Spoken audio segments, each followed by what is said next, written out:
from ACT Teachers Party List, Representative Antonio L. Tino, and/or the Honorable Representative from Gabriela Women's Party List, Representative Sara I. Elago, and/or from Kabataan Party List, Honorable Representative Rene Luis M. Co. You are recognized. Maraming salamat, Madam Chair. Pagtataksil sa tiwalang ipinagkaloob ng mamamayan, betrayal of public trust, yan ang ginawa ni Pangulong Ferdinand Bongbong Marcos Jr. at ito ang dahilan kung bakit dapat siyang ma-impeach. Nakapaloob sa impeachment complaint na aming inendorso ang buong katotohanan na magtatahi at magbibigay linaw kung bakit sa ilalim ni Pangulong Ferdinand Bongbong Marcos Jr. nangyari ang pinakamalaganap, sistematiko at sentralisadong paglimas ng pondo sa kaban ng bayan sa kasaysayan ng Republika mula nang mapatalsik ang diktador na si Ferdinand Marcos Sr. noong 1986 na naitala sa Guinness Book of World Records dahil sa ill-gotten wealth, following in the footsteps, like father, like son.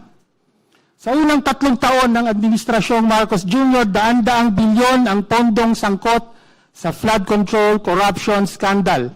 Nangyari ito hindi dahil sa kanya-kanyang diskarte ng ilang mga tiwaling opisyal ng DPWH, mga ganid na kontraktor at ilang korap na senador at kongresista o ng mga nasa ibaba, paligid at katabi ng Pangulo habang siya'y walang kamuwang-muwang at namulat na lamang sa katotohanan nitong SONA 2025 na may corruption pala sa gobyerno niya. Nangyari ito dahil pinahintulutan ni Pangulong Marcos Jr. na maging opisyal na patakaran ang pagpaparte ng DPWH budget sa mga opisyal ng Malacanang, Senado at Kongreso, yung tinatawag na allocables at non-allocables, para pagkakitaan ng mga kickback na tinatawag na ngayong commitment o advance. Ang pondong publiko napunta sa pansariling pakinabang. Yan ang unang pagtataksil ni Pangulong Marcos Jr. sa tiwala ng bayan. Hindi pa nabusog sa pondo ng DPWH, kaya nangyari sa ilalim ni Pangulong Marcos ang walang kapantay sa kasaysayan na paglobo ng unprogrammed appropriations. Ayon sa batas, tanging ang Pangulo ang may kapangyarihang mag-approve sa paggamit at pag-release ng pondo mula sa unprogrammed appropriations.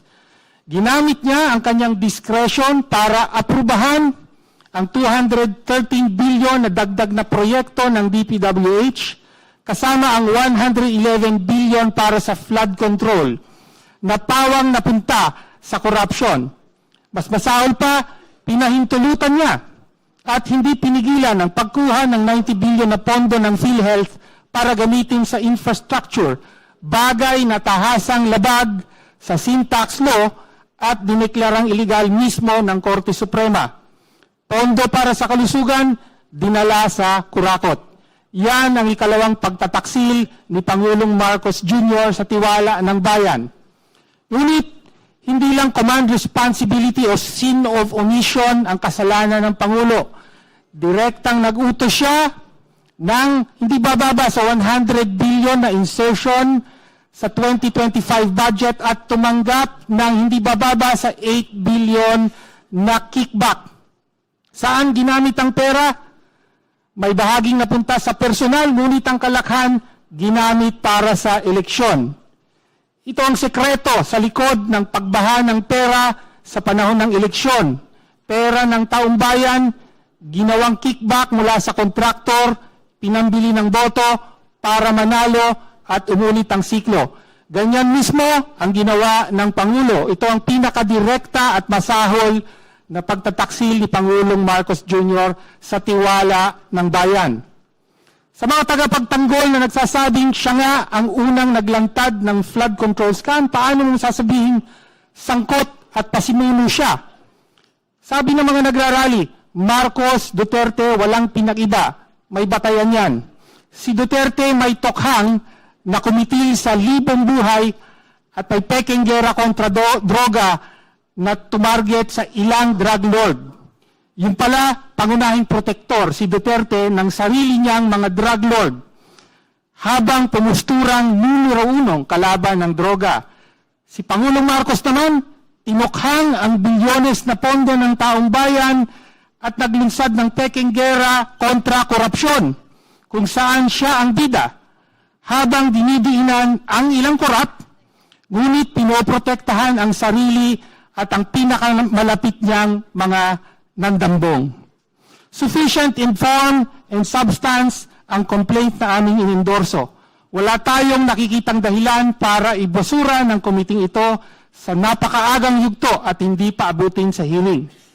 Nariyan lang sa tabi, nakatago sa publiko ang dalawang opisyal na merong mga resibo at ledger na magpapatunay sa direktang papel ng Pangulo, pagtanggap niya ng kickback at kung paano ginamit at saan napunta ang pondo. Maaari silang pasalitain sa pagtuloy-tuloy ng impeachment proceeding na ito. Tinutukoy ko sina former Executive Secretary Lucas Bersamin at Undersecretary Adrian Bersamin. Ito ang buong katotohanan. Si Pangulong Ferdinand Bongbong Marcos Jr. ang pinakamalaking isda sa flood control corruption scandal. Ginawa niyang command center ng organized plunder ang Malacanang. Inagaw niya ang pondo para sa kalusugan ng mamamayan, para sa kickback ng ilan at direktang nag-utos ng 100 bilyong pisong insertion para tumanggap ng kickback.